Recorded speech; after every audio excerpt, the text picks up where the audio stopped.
So we've reached the final lesson of core concepts, which is DXY consolidations.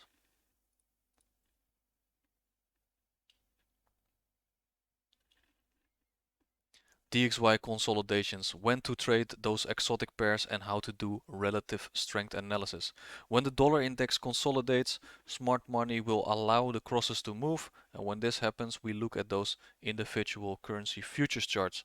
And we can compare the following: strong versus a weak currency, strong versus a consolidating currency, and a weak versus a consolidating currency. Now, when is it most likely that the dollar index will consolidate? When it is at equilibrium of a higher time frame range, when we have high impact news late in the week and none early in the week, pre-major high impact US news events such as NFP, CPI or FOMC, in London session when the Asian session was extremely large, and then in New York session when London session was extremely large. Now that we know when the dollar is likely to consolidate, we can start looking for signatures in price to tip its hand to us that consolidation is about to occur. Now, credit to Braveheart for this candlestick understanding. So how to anticipate consolidations with inside ranges. This is fractal and can be applied to all time frames. So over here we've got our first candlestick, right? We've got a open, high, low, close. Over here, next candle is an inside bar, right? So on this one we don't take out previous daily high, nor do we take out previous daily low, right? So our first candle now becomes our inside range high and inside range low, and that looks something like this. The next candle needs to take out either the high or the low of the inside range candle. If it does not, then we can anticipate a longer term consolidation. So now this third candle fails to take out that inside range high or low, and then we can expect a extended consolidation to occur. Now an example on a candlestick chart, we've got that US dollar index over here, daily chart. Over here we've got our first candle, right, closing inside the previous candle. So now we've got a inside range high and inside range low formed, which looks something like this, right? Next candle needs to take out the inside range high or low, and failure to do so will result in an extended consolidation. Over here we can see that third candle failed to take out the inside range high or that inside range low, and now we can expect a extended consolidation, and we can look for those exotic pairs. And over here you see how long it consolidates, right? We're still staying inside that inside range high or inside range low. If DXY is consolidating on the daily chart, we need a daily drawn liquidity or directional bias for the individual currencies. However, if DXY is consolidating on an hourly chart, for example, for an intraday play, then we only need to look at the intraday 1 hour drawn liquidity for those individual currencies. So DXY consolidating, then we analyze individual currency futures chart, and then we compare one of the three options we covered in those previous slides. So over here we can anticipate that extended consolidation, right? Because we got Monday's high is that inside range high, and then Monday's low is that inside range low. The third candle fails to take out that range, and we can see it extends into Thursday and Friday consolidating. And how does that look like on a 1 hour chart? Well, it's one big consolidation. So now we see DXY is consolidating. Now we need to look at the individual currency futures charts and match those two currencies with one of the following of three criteria. Now again, to remind you, the options are strong versus a weak currency, strong versus a consolidating currency, and then a weak versus a consolidating currency. And alternatively, when DXY consolidates, we can also trade Euro GBP, right? Because it's a cross which moves when DXY is consolidating. So over here we got a Canadian dollar futures chart. Over here starts that consolidation, right, on DXY, and we're gonna focus on that Thursday and Friday price action. We are in premium of the range. We are forming a daily bearish order block over here, and we can see Thursday and Friday is reacting of that bearish order block, and we're continuing down into discount, which is the draw on liquidity. Zooming in on that 1 hour chart, right, that intraday chart, and we know after Wednesday that inside range is still holding on the DXY. We can expect Thursday and Friday to be good movers for those exotic crosses. So we see that Canadian dollar futures chart over here. We are in bearish order flow. We have sell side liquidity down here in discount, our drawn liquidity, and we're going to be focusing on Thursday and Friday for this one. So we know Canadian dollar futures is bearish. Now that we identified a bearish currency in this case, which is the Canadian dollar, we need to match this with a bullish currency or a consolidating currency. So over here we've got a euro futures chart, right? The daily chart. We can see it's consolidating right now on Thursday and Friday as well. So we're going to match up that bearish currency, which is the Canadian dollar, with a consolidating currency, in this case the euro.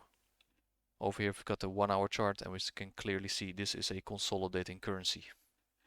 So DXY is consolidating. Now we've got our exotic pair protocol. Pair up a bullish currency with a bearish currency or a consolidating currency, and pair up a bearish currency with a bullish currency or a consolidating currency. Now we're trying to find the cross, right? So we had that Canadian dollar chart, which was bearish, right? And then we had that euro chart, which was consolidating. Now we've got euro against the Canadian dollar paired up as our cross, and euro is consolidating, so it's moderately to extremely bullish in this case, euro Canadian dollar. So over here we got that euro Canadian dollar daily chart, right? We found out our exotic pair protocol, and we're gonna go with this pair. And over here we're sitting in discount. Over here we got this daily bullish order block, and the mean threshold of that daily bullish order block is being held. We are in discount, so it's likely that we're gonna draw into premium. And think about the draw on liquidity, right? It's above here with those buy stops.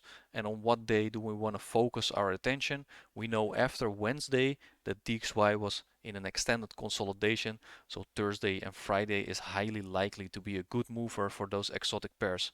So Monday, Tuesday, Wednesday, right? So again, we also got a swing low formed here, right, on that key level. Think about that previous lesson about daily swing highs and lows, right? We're forming it at the key level, and then we're going to focus on day number 4, right, and day number 5, which is Thursday over here, running those previous daily highs. So over here we've got the 1 hour chart for euro Canadian dollar. We know our draw on liquidity is on the buy side, and we're going to focus on Thursday and Friday again, right, because we know after Wednesday DXY is consolidating, and we're going to focus our attention on finding a buy setup for euro Canadian dollar. Now without the annotations we can see this chart going into bullish order flow, but with annotations we can find our setup, right? With our understanding of the open high low close and open low high close of the daily candle, right? That power of 3, we want to be a buyer below midnight opening price.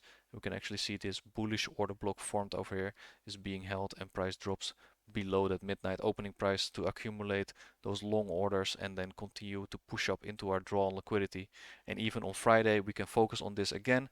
We drop down a little bit, forming a high resistance liquidity run down here, right? We take out this candle's low over here, so we have that on our side of structure. Then a bullish order block is being formed, and we can see those down close candles are supporting price to go up higher and eventually into our draw on liquidity. So now how do we make sure we have the strongest or the weakest currency? We can compare closely correlated pairs against each other, such as the euro against the pound, right? The euro GBP, or Australian dollar versus the New Zealand dollar, which is AUD NZD.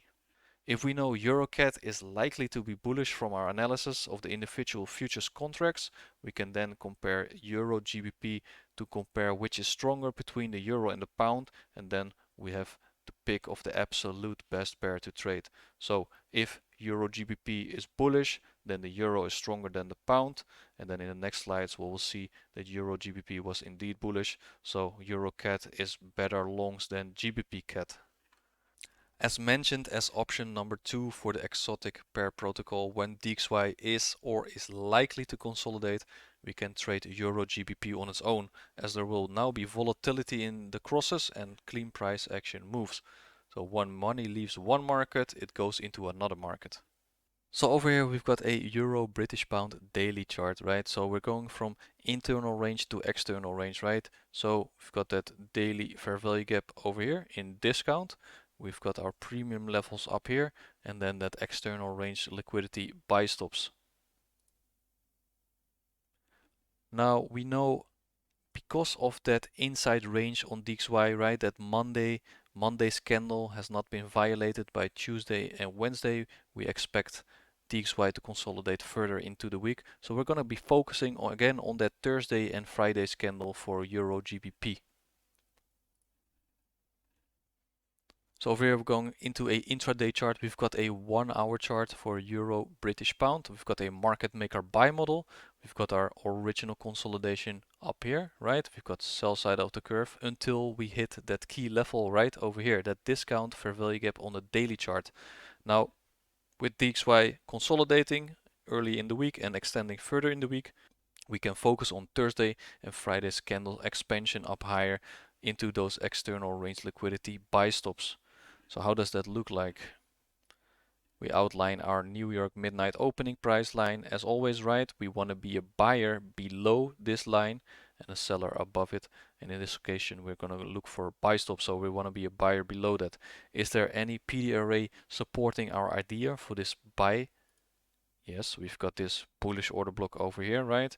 The mean threshold of this bullish order block over here is supporting price up higher, right? And we're continuing our path into buy stops. So over here, again, New York midnight price line, right? We drop below, hitting that discount array, and then we can focus on buys even on Friday. Over here, we've got that order block formed at the middle of the day, right? Around end of New York session. Price is still being supported because we're on buy side of the curve, right? We want to see those down close candles support price action into higher prices, which happens over here.